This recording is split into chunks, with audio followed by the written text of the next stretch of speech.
చాలా ఎమోషనల్‌గా ఫీల్ అయినట్టుగా కూడా చెప్తున్నారు. ఆ సమయంలో అక్కడ ఉన్నటువంటి సబితా ఇంద్రారెడ్డి ఉన్నటువంటి మహేశ్వరం ఎమ్మెల్యేగా ఉన్నటువంటి సబితా ఇంద్రారెడ్డి కూడా కన్నీళ్లు పెట్టుకున్నారని చెప్పేసి కూడా చెప్తున్న పరిస్థితి అయితే కనిపిస్తుంది. సో ఇక మరి కాసేపట్లోనే ఇక కవిత ఇక్కడి నుంచి బయటకు వస్తారని చెప్పేసి కూడా ఒక క్లారిటీ వస్తుంది. బయట మాత్రం కవిత వచ్చిన సమయంలో ఇప్పటికే ఇక్కడ చెందినటువంటి కవిత అభిమానులు అంటే భారత జాగృతి ఆందోళనకు సంబంధించినటువంటి అభిమానులందరూ కూడా ఇక్కడికి చేరుకున్నారు కాబట్టి సో వాళ్ళు కొంత నినాదాలు ఇస్తారని చెప్పేసి కూడా ఇప్పటికే పోలీసులు అలర్ట్ గా ఉన్నారు. సో అటువైపు అంటే కవిత ఇంటి నుంచి బయటకు వచ్చిన తర్వాత రైట్ సైడ్ మొత్తం కూడా అలర్ట్ చేశారు. లెఫ్ట్ సైడ్ మాత్రమే మీడియాని పంపించడం జరిగింది. రైట్ సైడ్ మనం విజువల్స్ లో చూస్తున్నాం సైదులు అక్కడ వెహికల్స్ అన్ని కూడా రెడీ చేస్తున్నారు, ఒక్కొక్కరుగా లోపలికి వెళ్తున్నారు. సో మరి కాసేపట్లో మీరు అన్నట్టుగా 2-3 నిమిషాల్లో కవిత ఆల్రెడీ కార్ ఎక్కినట్టుగా కూడా మనం చూస్తున్నాం విజువల్స్ లో. సో అధికారులు కవిత కలిపి ఒకే వెహికల్లో ఎక్కినట్టుగా భావించవచ్చా లేకపోతే ఏంటి అనేది మరి కాసేపట్లో తెలిసే అవకాశం ఉంది. సో మరి అనుకున్నట్టుగా అంటే ముందుగా వాళ్ళు చెప్తున్నట్లుగా 8:45 ఫ్లైట్లోకి వెళ్ళేందుకు ఏర్పాట్లు చేస్తున్నారని అనుకోవచ్చా? ఎందుకంటే ఇప్పుడు ఆల్మోస్ట్ ఆల్ 7 అవుతుంది. సో ఇప్పటి నుంచి ఒక 1/2 అవర్ 40 మినిట్స్లో ఎయిర్పోర్ట్కి వెళ్ళే అవకాశాలు కూడా కనిపిస్తున్నాయి. సో ఆ విధంగా చూసుకుంటే నేరుగా ఢిల్లీకి వెళ్ళే అవకాశం ఉందా అని కూడా భావించాల్సిన పరిస్థితి కనిపిస్తుంది. ఏదేమైనప్పటికీ కూడా అక్కడంతా కూడా ఒక హాట్ సిచ్యువేషన్ అయితే కనిపిస్తుంది. మరోవైపు బీఆర్ఎస్ పార్టీకి సంబంధించినటువంటి కీలక నాయకులు అదేవిధంగా పార్టీ శ్రేణులు కూడా అక్కడికి వచ్చాయి. ఏదేమైనప్పటికీ కూడా పోలీసులు కావచ్చు, ఈడీ అధికారులు కావచ్చు చాలా స్పష్టంగా చేస్తున్నటువంటి పరిస్థితి కనిపిస్తుంది. అరెస్ట్ ఆర్డర్ ఇచ్చారు, అరెస్ట్ మెమో జారీ చేశారు, ఇంటిమేషన్ ఆఫ్ అరెస్ట్ కూడా ఇచ్చారు. ఇప్పటి వరకు కూడా సోదాలు కూడా కంటిన్యూషన్గా చేశారు, విచారణ కూడా కొనసాగింది. అంటే కేటగారికల్గా ఇందాల మా ఇన్పుట్ ఎడిటర్ పవన్ విశ్లేషించినట్టుగా కూడా మనం చూసుకున్నట్లయితే ప్రతిదీ కూడా గత సంవత్సరం నుంచి కేటగారికల్గా ఏమేమి జరుగుతుందో అవన్నీ కూడా వివరించినటువంటి పరిస్థితి కనిపిస్తుంది. చూడాలి ఇంకొక 2-3 నిమిషాల్లో కవితతో పాటుగా అదేవిధంగా అధికారుల దీంతో పాటుగా సెక్యూరిటీ పరంగా కూడా మనం అక్కడ అలర్ట్ చేస్తున్నటువంటి పరిస్థితి కనిపిస్తుంది.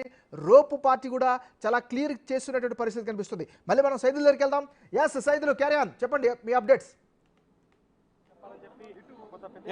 MNR ఖచ్చితంగా మరి కాసేపట్లోనే కవిత ఇదే మార్గం మనం విజువల్స్ లో చూస్తున్నాము. అప్పటికే అక్కడ రో పార్టీ కూడా అంతటి కూడా క్లియర్ చేసి ఉన్నది. ఎవరిని కూడా అక్కడికి రాకుండా అడ్డుకుంటున్నారు. అంటే ఎవరైనా ఆందోళన చెంది ముందుకు వస్తే మాత్రం వాళ్ళు రో పార్టీ తోటి క్లియర్ చేసేందుకు కూడా అలర్ట్ గా ఉన్నారు. ఇప్పటికే లోపల ఏసీపీ కూడా ఇప్పుడు మాదాపూర్ ఏసీపీ కూడా చేరుకున్నారు. సో ఎలాంటి ఘటనలు చోటు చేసుకోవద్దని చెప్పేసి కూడా ఇప్పటికే పోలీసులకు ఆర్డర్స్ వచ్చే నేపథ్యంలో ఇప్పుడు ఎస్కాట్ వెహికల్ కూడా కవితను అరెస్ట్ చేసి తీసుకెళ్తున్న వెహికల్ ముందు కూడా ఇటు ఎస్కాట్ వెహికల్ కూడా రెడీగా ఉన్నది. సో ఇప్పటికే కవిత బయటకు వచ్చిన తర్వాత నేరుగా తను రైట్ సైడ్కి వెళ్ళిపోతుంది. సో లెఫ్ట్ సైడ్ అంతా కూడా మీడియా పబ్లిక్ ఎక్కువగా ఉండడంతో ఆమె రైట్ సైడ్కి వెళ్తారు. రైట్ సైడ్ లో కూడా ఆల్రెడీ క్లియరెన్స్ పోలీసులు అంతా కూడా క్లియరెన్స్ చేశారు. సో అక్కడ నుంచి నేరుగా శంషాబాద్ ఎయిర్పోర్ట్కి వెళ్తారని చెప్పేసి కూడా చాలా క్లియర్ గా అర్థమైపోతుంది. ఎందుకంటే ఇప్పటికే చూసాం మనము ఏముల ప్రశాంత్ రెడ్డి కూడా చాలా స్పష్టంగా చెప్పారు, మాకు పక్క సమాచారం ఉంది, 8:45కి 8:45 ఫ్లైట్ టికెట్స్ బుక్ చేశారని చెప్పేసి కూడా ఆయన చెప్తున్న నేపథ్యంలో సో ఇక సమయం బట్టి చూస్తే మాత్రం ఖచ్చితంగా అనుకున్న సేమ్ సమయానికి వాళ్ళు ఖచ్చితంగా ఇప్పుడు అదుపులోకి తీసుకున్నారు కాబట్టి సో ఇక వెహికల్ ఎక్కిన తర్వాత నేరుగా శంషాబాద్ విమానాశ్రయానికి